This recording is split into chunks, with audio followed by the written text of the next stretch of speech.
حبايب قلبي عاملين ايه؟ بصوا بقى، افتح النور اللي ورا كمان عشان النهارده هفتحه بس مش دلوقتي. النهارده هنعمل ايه؟ هننضف الاوضه. هننضف الاوضه بتاعت عمر، تنظيفه العيد، وهنعمل فيها حبه تغيرات يعني ايه بسيطه. تمام؟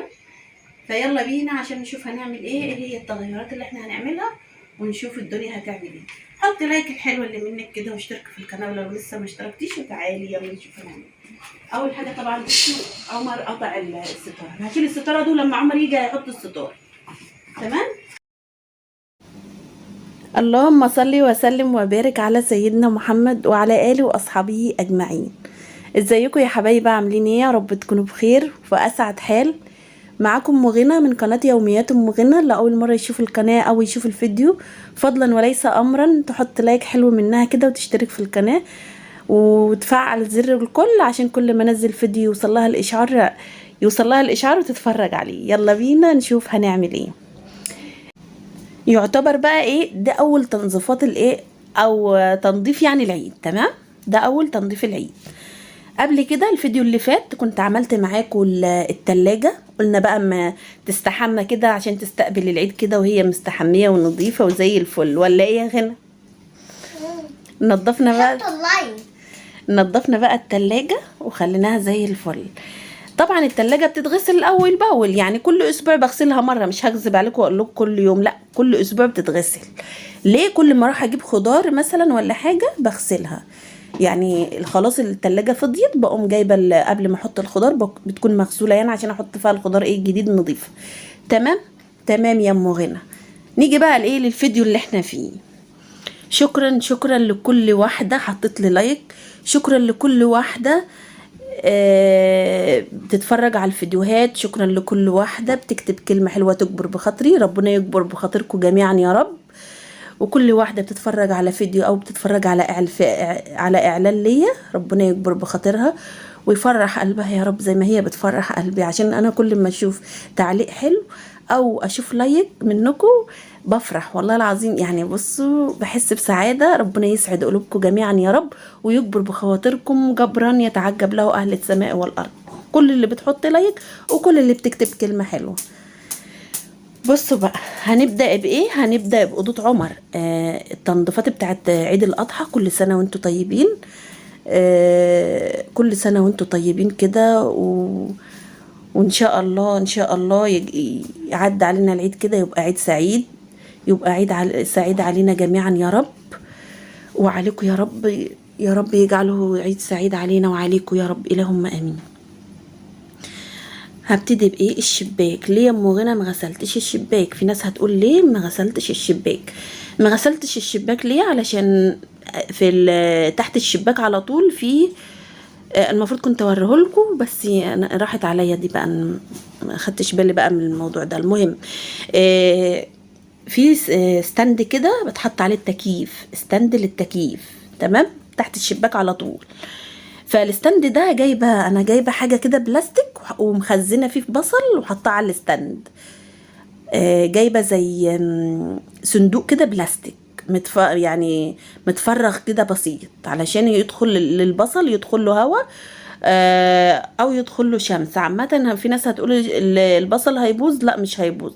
ومغطياه بحاجه، مغطيه البصل بحاجه كده زي ايه، زي كيس بلاستيك كده من فوق، عشان برضو مش يجرى له حاجه. عشان انا ما عنديش بلكونه، فمضطره ان انا اعمل كده، يعني عشان خاطر ايه اخزن بصل. ما اي حد ما عندوش بلكونه زيي ممكن يعمل الحركه دي لو هو عنده ستاند، او ممكن يعمل ستاند صغير كده تحت الشباك ويحط عليه صندوق بلاستيك كده او صندوق خشب ويحط فيه الايه البصل، عشان البصل ايه ما يبصش، او يحط فيه بصل او توم، يعني يخزن فيه بصل او توم. انا عامله كده، ولو حابين ان انتوا تشوفوه قولوا لي وانا اوريهولكم، يعني اوريكم انا عاملاه ازاي. تمام، هو عادي صندوق بلاستيك عادي، وحاطه فيه البصل، فما رضيتش اكبه ميه علشان ايه ما يقعش في البصل، يعني ما يقعش على البصل ميه ولا كده. فنفضته كده زي ما انتوا شفتوا، نفضته. وبعدين الاول بالفرشه نفضته كويس، وبعد كده ايه لمعته بالجلانس. تمام، بالجلانس يعني ايه اسمه ايه، اللي هو ملمع الازاز ده. تمام، لمعت الازاز كويس بعد ما نفضته من التراب. تمام، ورشيت عليه كتير بقى عشان ايه يعني ينضف كويس، عشان بس اكني يعني كنت حابه ان انا اغسله زي ما انتوا بتشوفوا كده، واصبن الشباك كويس. بس بقى ايه، ما ينفعش عشان خاطر البصل احافظ عليه. فانتوا عارفين طبعا البصل بيبقى غالي،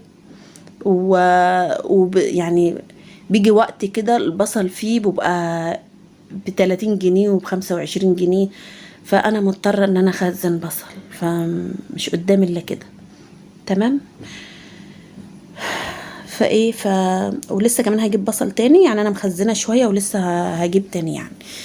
المهم يا جماعه، ده بالنسبه للشباك، ولمعته كويس، والمجرى بتاعه لمعته من التراب وكده.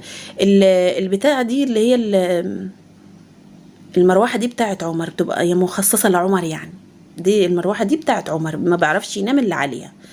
فطبعا الاوضه ما فيهاش مراوح، الاوضه ما فيهاش مراوح يعني ايه، سقف. فايه جبت له المروحه دي، كنت جايبها له يعني من فتره. تمام، المروحه دي بقى عايزه غسيل، عايزه اقول لكم ان هي متطربه. جيت المعها قلت لا، ما ينفعش معاها تلميع، دي تخش على البانيو على طول. حطيتها في البانيو ورحت مشغله عليها الخرطوم، غسلتها غسله كويسه، وايه وهسيبها بس تصفي. يعني جبت الليفه ودعكتها يعني كده، وسبتها تصفي ايه في البانيو، وسايباها في البانيو لغايه ما تنشف خالص. ولم يعني هحوشها برضو بعيد شويه، وهنبه على عمر ان هو ما يشغلهاش الا لما تنشف، عشان ما حدش يعمل اللي انا بعمله. الاول انا بنبه على العيال الاول ان هي مبلوله ميه، ما حدش يشغلها الا اذا يقول لي الاول. تمام، عشان ما تكهربش لازم تنشف خالص. فكنت مضطره ان انا اغسلها عشان كلها تراب، بقى دايما الشبكه اللي بتبقى في المروحه دي بيبقى كلها تراب. تمام، همسك بقى عايزه اقول لكم البتاعه دي تحفه تحفه، يعني قلت لكم مره واثنين وثلاثه، وهقول لكم 10 كمان ان البتاعه دي تحفه، اللي هي بتشيل التراب من على الحيط. معرفش اسمها ايه، في ناس بتمسح بها الارضيات، بس انا جايباها مخصوص للحيطان، لحيط الشقه. تمام، يعني انا ممكن اصبن بها الشقه. عايزه اقول لكم تحفه، بتشيل التراب، العنكبوت، اكنك كده ماسكه فوطه، وبتمسحي بها السقف. يعني انت اكنك مش ماسكاها كده بالعصايه، اكنك ماسكه فوطه وبتمسحي بها السقف. بصوا، وضغط عليها ضغطه ان انا ايه يعني امسح السقف كويس قوي. بتشيل التراب، وعايزه اقول لكم كده اكنك جبت فوطه كده ومسكتي. كنت ممكن ابلها ميه، بس ايه ما حبيتش ان انا ابل ميه وكده، لقيت الحيط نظيف يعني مش مستاهل كده. تمام، مش مستاهل ان انا ايه ابلها ميه خالص. بصوا بقى، هنعمل تغيير بسيط. شلت بقى اي كتب، شلتها من على المكتب، الكتب وكل حاجه. وعايزه اقول لكم، قولوا لعمر مبروك، ربنا يفرح اولادكم جميعا يا رب بالشهاده. عمر نجح الحمد لله، ورايح تانية ثانوي، ربنا يا رب يصلح حاله ويصلح حالنا جميعا يا رب، اللهم امين. وينجح اولادكم جميعا يا رب. اي نعم الدرجه بتاعته يعني مش قوي، بس الحمد لله الحمد لله. ربنا ينجحه يا رب، وينجح اولادكم جميعا يا رب، وما يضيعش لهم تعب ابدا. همسك بقى انا شلت المكتب خالص. اعوذ بالله من كلمه، انا شلت المكتب خالص عشان خاطر ايه، زي ما انا قلت لكم هنعمل تغيير في الاوضه، عشان نحس كده بايه، بطاقه ايجابيه. حابه ان انا اعمل حبه تغيير يعني اعمل تغيير بسيط، هو تغيير بسيط عشان خاطر امسح تحت الايه، تحت السرير. فهعمل ايه عشان امسح تحت السرير؟ مش هشيل بقى المرتبه، واشيل اللي في المرتبه من جوه، واشيل الحاجات اللي في تحت المرتبه والكلام ده. هعمل ايه بقى؟ هجر بس الاول هشيل الملايه عشان انفضها وما يبقاش في تراب خالص، عشان همسح مكاني كده. هكب ميه هكب ميه كب. يعني انا عايزه ايه، يعني انتوا عارفين ام غنى بتحب موتها وموت ان هي تكب ميه على الارض. بحب ان انا اكب ميه على الارض يا جماعه، واحس كده يعني ايه، اشوف كده الرغاوي، اشوف الروايح المنعشه. فهنفض السرير كويس قوي، هنفضه وايه، وهقوم ماسكه بقى ايه المكان بتاع المكتب ده. هنا غنى كانت بتساعدني. عبير اللي بتصور، لو لقيتوا التصوير عمال يروح ويجي، ده عبير. بصوا بقول لكم ايه، السرير ده هيتنقل من مكانه يروح الناحيه التانية مكان المكتب. السرير هيروح مكان المكتب، والمكتب هيروح مكان السرير، عشان ما نزعلهمش يعني. ده هياخد مكان ده، وده هياخد مكان ده. اوكي. هنا بقى كبيتي ايه يا ام غنى؟ كبيت ميه حطيت على الميه عندي ملمع بلاط، او لا يا رب مش ملمع، عفوا منكو، حطيت معطر ارضيات. عند المعطر الارضيات دي بجيبه مخصوص للارض عشان يخلي ريحه الارض حلوه كده، او ريحه الشقه حلوه. فايه بجيبه سايب، حاطه كده منه، حاطه معطر في الميه، وحاطه كلوريكس الوان. طبعا انتوا عارفين ام غنى ما بتمسحش الا بكلوريكس الوان. تحفه يا جماعه، تحفه، ما اقدرش استغنى عنه. ده حبيبي حبيبي، عارفين كلوريكس الوان ده حبيبي، يعني بدعي للي اخترعه. يعني بصوا، ارضيات تلاقيني بمسح بالارضيات، هدوم تلاقيني بغسل بالهدوم، سجاد تلاقوني بغسل به سجاد، وهكذا. حتى الركنه ممكن يعني ايه حته مبقعه ولا حاجه، اقوم ايه غسله، اجيب فرشه كده واحط كلوريكس الوان على ميه وحبه اريال وهدعك، تروح اي حاجه بقى بتروح. يعني ما شاء الله عليه، ما شاء الله، سحر. بصوا بقى، هنا كبيت ميه ودعكت بالمقشه. المقشه دي مخصصه لايه؟ لدعك الارضيات، يعني انا عاملاها لكده. يعني المقشه اللي هي القصيره اللي انتوا شفتوها دي، اللي انا دعكت بها الارض. دعكت الارض كويس قوي طبعا، وبعد ما دعكتها رحت انا منشفه على طول. نشفت الارض كويس، ورحت ايه جره الايه السرير الناحيه التانية زي ما انتوا شفتوا كده، جريته كده على اول الباب مكان الايه مكان المكتب. عايزه بصوا بقى المنظر، بصوا مكان السرير، شفتوا ده كله كان تحت السرير. في ناس هتقول لا انتي الحاجات اللي تحت السرير مش الحاجة. بصوا كده اكني يعني زي ما انتوا شايفين اهو، الحمد لله انتوا شايفين اهو كان تحت السرير كده.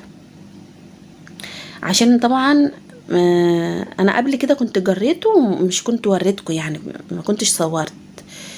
فزي ما انتوا شايفين كده تحت السرير، شوفوا عامل ازاي. ده بقى كله هيندعك دلوقتي، بس ما اكنس الاول مكانه. وده كله تراب، يعني بدل ما انت تشيلي السرير، تشيلي قصدي المرتبة، وتشيلي 100 حاجة في السرير من جوه، وتمسحي وترجعي الحاجة وشغلانة، لا، جر السرير احسن. ان انت تجر السرير احسن لك بكتير. والسرير خفيف بقى، وجريته، وبعدين ايه عملت تحته زي ما انتوا شايفين كده. بصوا كنست تحته، ده كله تراب بس عشان المقشه ايه اتبلت بسيط ميه. المقشه دي اتبلت ميه، بس مش دي اللي انا بدعك بها الارض التانية اللي هي القصيره.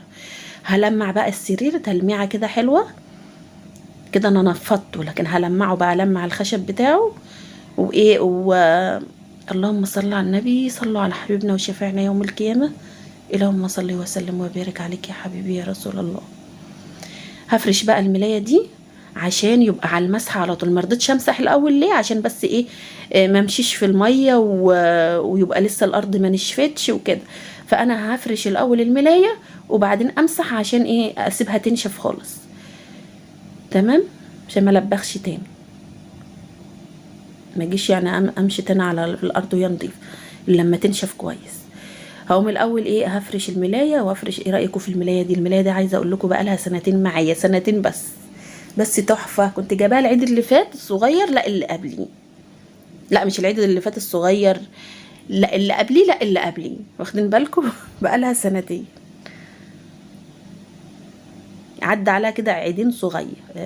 كنت جايباها في عيد صغير، يعني عدى عليها عيدين كده، واحنا اللي داخل علينا ده العيد الكبير كده. بقى لها سنتين بالظبط. هي احلى كمان من الملايه اللي انا جايباها. عارفين الملايه اللي انا جايباها اللي هي كانت مشجره دي، اللي عليها زي شجر وبجعه وكده؟ دي كنت جايباها العيد اللي فات، فدي احلى منها بكتير، لونها كده مبهج. فبصوا بقى، المخده الصغيره دي لازم تكون على السرير، لعمر ايه يمسك فينا. ليه؟ عشان عمر بياخدها في حضنه كده وهو نايم. بصوا بقى، همسك كبت نفس الميه من الجردل كده، حطيت ميه زي ما انا قلت لكم كده، يعني كلوركس ومعطر ارضيات، وكبيت الميه بقى. بصوا ما برتاحش إلا لما الدنيا تغرق كده ميه كده، بحس ان انا مسحت فعلا، بحس ان في نظافه، في نظافه كده، في هوا كده، يعني الاوضه بتتنفس او الشقه بتتنفس. بص همسك بقى الايه، هدعك في هنا. كان الحته اللي انا بدعك فيها دي كان فيها زي بقعه كده مش راضيه تروح، بس في الاخر طبعا فضلت وراها ما راحت طبعا، دي تعدى عليا طبعا. بص بقول لكم هنا هنشف بقى الارض كويس كده. في الوقت ده كنت نشفت وسبتها شويه، نشفت الارض، نشفت خالص. همسك بقى المكتب المعه وايه وافرشه تاني وارجعه. المفرش ده كنت المفروض اغسل المفرش ده، بس عادي في لما اكون بغسل بقى هبقى اشيله اغسله بالمره عادي. كده كده ما عادش فيه كتب زي الاول والكلام ده، انا شلت الكتب. سبت بس. بصوا اللي في المكتب من تحت ده شنط، الشنط الضلفه دي مكسوره، اللي هي في المكتب من تحت دي مكسوره، فحتى رصع فيها الشنط بتاعت العيال كده، بتاعت عبير وغنى. عمر ما بيشيلش شنط، بيبقى شنطه صغيره كده اذا كان هيروح فيها الدرس ولا كده، شنطه بس صغيره. وساعات باخد الكتاب كده اللهم صل على النبي، باخد تابلت يعني في ايده او كشكول. هنا بقى هرجع الكراريس دي والكشاكيل اللي انتوا شايفينها دي بتاعت غنى، على كشاكيل ما اتفتحتش، كشاكيل نظيفه يعني ما فيهاش ولا ورقه. في كشاكيل ما اتكتبش فيها خالص، وفي كشاكيل اتكتب فيها صفحه صفحتين مش كتير، فحرام ما انا ارميهم. فحسبتهم كده غنى تبقى ترسم فيهم، بتحب الرسم، ترسم فيهم مثلا عايزه كراسه اقطع الورقه وتكمل فيها كده. حرام ما انا ارميهم، الدنيا غاليه وكل حاجه غاليه دلوقتي. هتقولوا ايه البخل ده يا ام غنى؟ بصوا يعني ورقه ورقتين ايه يعني ما يتقطعوا من الكراسه وغنى تكتب فيهم يعني؟ هي يعني فيها حاجه؟ دي ما فيهاش اي حاجه، الدنيا غاليه. بصوا هنا باسكت الزباله الصغير ده حاطاه في النص جنب السرير كده. عمر لو قعد على السرير هيرمي ورقه، لو قعد على المكتب هيرمي ورقه، يعني هيرمي يعني ايده هتطول يعني لكن هو دلوقتي مش هيرمي ورق، يعني هو دلوقتي في الاجازه يعني. بصوا هنا بقى هي همسك بقى الباب ده ألمعه. قلت اشمعنى انت يعني؟ تعالى، اشمعنى انت يعني مالكش نفس يعني؟ تعالى. غنى بقى بتاخد من ورايا مثلا الملايات اللي انا شلتها، تاخد من ورايا الملايات. وقلت لها الزباله اللي انا شلتها من الاوضه دي يا غنى لميها وحطها في كيس، طبعا عشان عبير بتصور. فكده يا جماعه يكون خلصت الاوضه. وعايزه اقول لكم الدولاب بتاع عمر كنت عايزه ازقه الناحيه التانية كده يبقى في الوش، بس في ضلفه منه مكسوره ما ينفعش ان انا ازقه في الوش، هيبقى منظره بايخ ومش حلو. فانا سبته زي ما هو عشان فوق الدولاب. فوق الدولاب انا حاطه عارفين الحفاظات اللي انا كنت غسلتها معاكم انا والعيال، حطاهم بعد ما نشفوا كده، لفتهم كده وحطيتهم فوق دولاب عمر. فعشان هفرشهم على العيد.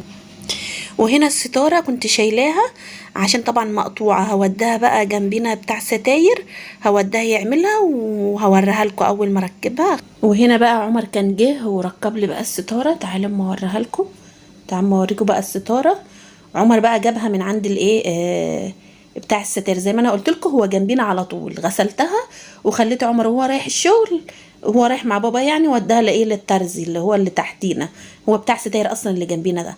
وهو جاي بقى بالليل خليته بقى ركبها، ورحت مصوره لكم المقطع ده، كنت صورت لكم المقطع ده وهينزل لكم على